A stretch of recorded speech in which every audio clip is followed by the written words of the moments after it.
ভোগান্তিটা মানুষের আর সহ্য হয় না। বাড়াইছে ঠিক আছে, কিন্তু ভোগান্তি কমায় দেয়।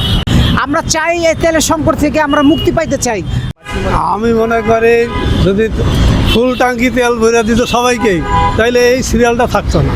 এবং দাম বৃদ্ধি করছে, যাক সরকারের সুবিধার স্বার্থে হয়তো দাম বৃদ্ধি করছে, করুক, সেটা সমস্যা নয়। কিন্তু তারপরে যে ভোগান্তি, এই ভোগান্তিটা মানুষের আর সহ্য হয় না। কেন আমরা এই 9টার পরে দাঁড়াইছি, এখনও প্রায় 12টার বেশি বেজে গেছে, এখন পর্যন্ত তেলের পাম্পের কাছাকাছি আসতে পারি না, হয়তো আরও আধা ঘন্টা লাগতে পারে। এরকম ভোগান্তি হলে তার কীভাবে তেল দেবে মানুষ? এই ভোগান্তি তো শেষ নাই, কবে তো শেষ হবে তার বলা যায় না। বাড়ানো দরকার ছিল, 10 টাকা বাড়াইতো, আবার হইলো 10 টাকা বাড়াইতো। এখন একবারে 20 টাকা বাড়াইছে, আবার বাড়ানোর কথা বলে আবার আরও 20 টাকা বাড়াইবে। মানে আমরা যারা ক্রেতা তাদের উপরে মানে চাপ পড়বে বেশি আর কি, এছাড়া আর কিছু না। এই জিনিসটা একবারে 20 টাকা না বাড়ায় 10 টাকা বাড়াইতে পারে, একবারে 20 টাকা বাড়াই গেছে। জানি না এরা কীভাবে এটা করে, নিয়ন্ত্রণ করে। আর বাড়াইছে ভালো কথা, এখন যদি পাম্পে ঠিক মতো তেল পাইতাম তাও একটা, এই যে ভোগান্তিটা 3 ঘন্টা 3.5 ঘন্টা সিরিয়াল ধরে এখন তেল পাইতেছি না ঠিক মতো, এইটা তো একটা বিরাট ভোগান্তির মধ্যে ঘুরে গেছে।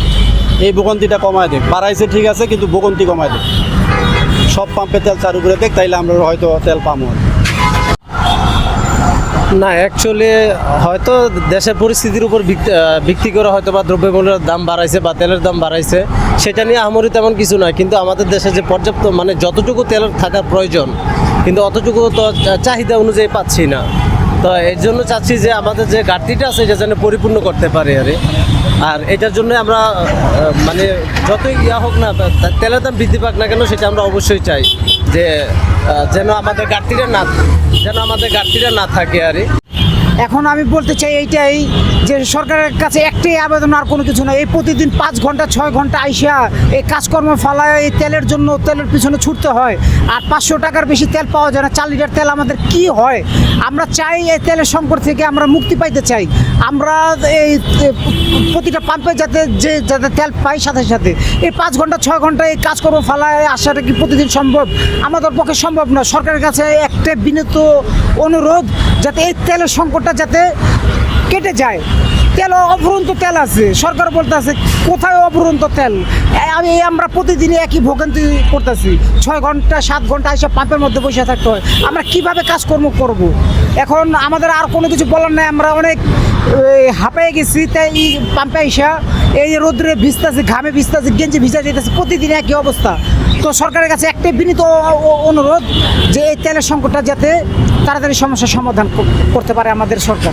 এখন তো আর মজবুত করার কোনো ইয়ে নাই, এখন তো আপনার কই গ্যাসের কোনো সংকট থাকার ইয়ে না, সিরিয়াল ধরার ইয়ে না। তো আনলিমিটেড গ্যাস দিতে পারে সরকার ইচ্ছা করলে, কিন্তু এগুলা তো আসলে কিছু সিন্ডিকেটের কারণে এগুলা কিছু ওই আপন গতিতে চলে, কিছু নিজের গতিতে, কেউ পাওয়ারে চলে। এই পাওয়ারগুলো যদি দেশে যদি ক্ষয়ক্ষতি করে, তো এগুলা যদি নিয়ন্ত্রণ না রাখতে আইলে তাহলে তো আমরা ব্যর্থতা।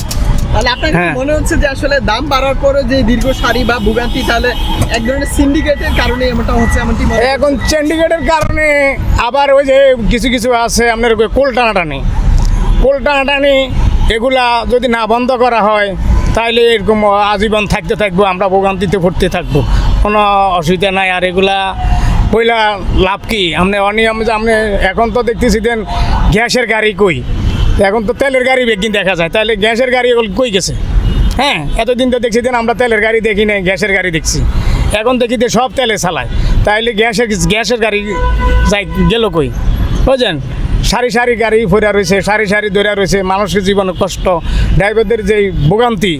হ্যাঁ, একদিন কামলা দিলে আরেকদিন কামলা দিতে দেওয়া যায় না, কিছু একমাত্র সিরিয়ালের কারণে।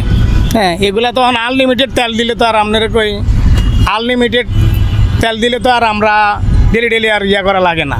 একটা গাড়িতে যদি আনলিমিটেড তেল দেয়, তাহলে সে একবার 4 দিন আর আসা লাগে না পাম্পে, 3-4 দিন। আর গ্যাসের গাড়ি থাকলে আপনার একদিন তেল নিলে 1 মাস আর আসা লাগে না। তাইলে এগুলা তো সরকারের ব্যর্থতা কারণে এগুলো হচ্ছে, আমরা মনে করি।